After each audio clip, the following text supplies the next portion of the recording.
Today is April the 17th, 2021, and I have just brought home a new John Deere 2032 compact tractor. It's a little bit bigger than my 4115, but the comparable 2025 was a little bit smaller than my 4115. So I've got a little bit of work to do. I've got to put the guard on the front of it for a loader. I'm going to try to share my 200CX loader with it. We'll see what happens if I get into some real width problems or height problems. But if I can do that, because my son's going to get my old tractor, and we can share a loader between the two of us. I did buy a wider bucket to accommodate this tractor. We'll see how that works out. I'm still waiting on the mower. Things are back ordered because of the COVID issue, and a cab that's coming. All put together with a used snowblower, which I have sitting outside. I just came back from the dealer. We're looking here at $51,544. Unfortunately, in Canada, sales tax is 13%, so that becomes a bit of a problem as well. Anyhow, I'm going to do the install on the grill guard and the mower. The dealer wanted another $850 to install the electric actuator for the tractor, and I'm handy. I can do this. So, anyways, I will keep updating and proceeding with this. It's going to be kind of neat. I've never had a brand new tractor before, so I'm a little bit excited. This is how I loaded everything at the dealers, and that's a wider bucket, which I hope to put on this loader to see if I can adapt it onto it or not. I'm not sure yet. I might be forced into buying another loader. But there is the 54-inch bucket. On this tractor here, I have a 49-inch bucket, and the brackets, I believe, are in that box. And this is a used snowblower. It looks like it's always been inside, and it came with all the brackets and hardware.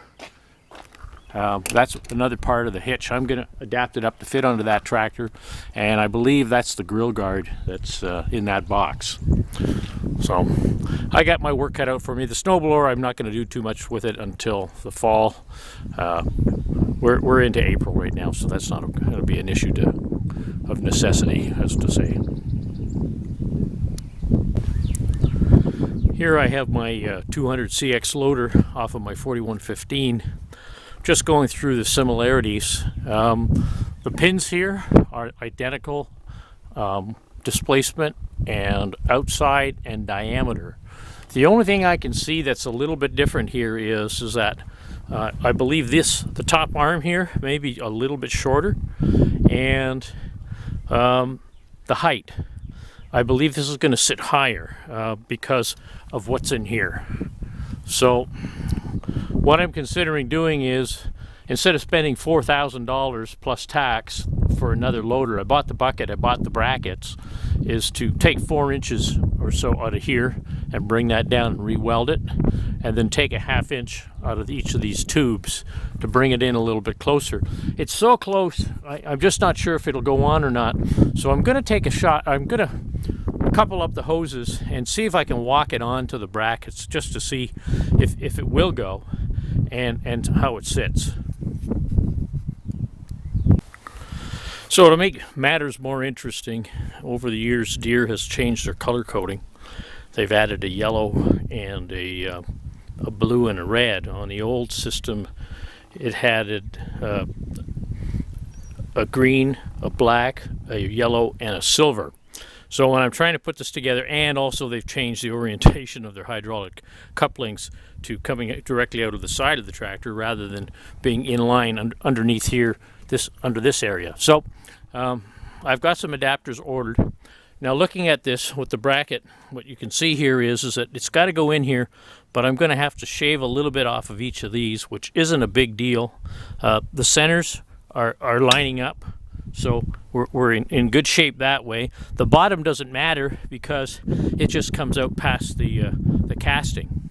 But the loader is going to sit a little high, and I don't know if I'm going to be able to put it all the way down to keep the bucket flat. Maybe, I don't know. So I think the first issue at hand that I've got to do, that side you can see it's in relatively good shape, but on this side here, it's apparent it's too big. I understand this is too wide. We can trim that to fit into this area here, but the center is off. Probably, I would say 3/4 of an inch or so, and if I change that by just cutting this tube, maybe that will be the best to do right off the bat, and then see if I can still operate the loader to put the bucket flat. And I already have a 54-inch bucket, so that won't be an issue. It might not work out too bad if that's all I got to do. Trim those two top pins and take 3/4 of an inch out, and I think I'll just do it on the one side. The loader's going to sit in the same position. It's just a bracket. So this might not work out too bad. I did a little more measuring, and it looks like I should have about 3/4 of an inch. The frames have a bit of flex to them, so I'm going to take it out on one side. I'm hoping that that's going to be okay. The neat thing about steel, you can always put it back in if you want.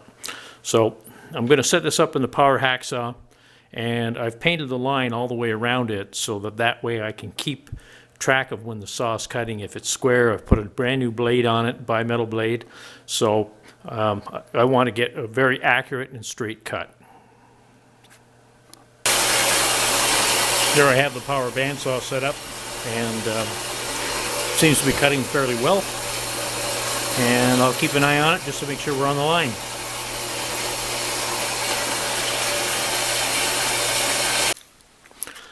I should have mentioned that I don't know if you can see it in here, but there's a white line here and there's another white line on here. So I marked these two before I cut it, because I'd hate to get this thing welded together and realize I got to rotate 1/4 of a turn. When I did the setup in the saw to cut, I did it in the same plane. So even if the blade wandered a little bit, since each cut was the same, the fit comes in close. And what I've done here is I've put some little pieces of aluminum rod. They're about 60 thou, almost a 16th, and that's to just make sure when I'm going to weld it, I want it to get right into the very end. I don't want the heat to stop. And speaking of that, I have to preheat this with a torch. If I can get it up to 140 degrees or more, that's beneficial. So the intent first off is to put a tack in here, just a little bit of a weld, what we might call the root, and then go around to the other side and do the same thing, and remove these, reposition them, make sure everything's still straight, and put a tack in each corner, and then start welding in the root.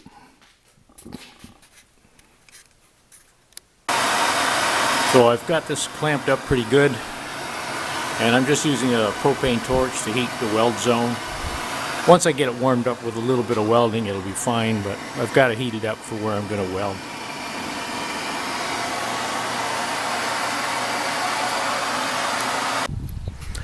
I have now got the loader mounted onto the tractor, and it goes down far enough that I can get the bucket level with the ground, which is what I need to do, just to do a little scraping. If I need to dig, well, I tilt it down a bit. So if you got a real keen eye, you might notice that the center of the loader, I only took it off of one side to make the adjustment. The center of the bucket isn't exactly the center of the loader. It's displaced by about an inch. Now, if I have to, if I want to go to a bigger loader on here, it would be a matter of just putting some spacers and longer bolts on this side. You can see where the weld is there. I'm going to clean that up. I'm going to put all the bolts in now, put some Loctite on them as I put them in, and torque them up, and we should be all set.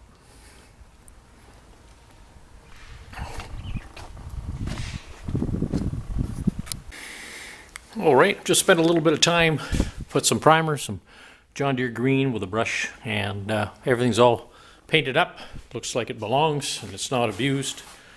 So it's going to be great. Now I've got a loader I can put on this tractor. It's a little heavier, a little more wider, has more stability, and I'm looking forward to pushing some dirt with it. So, one project done.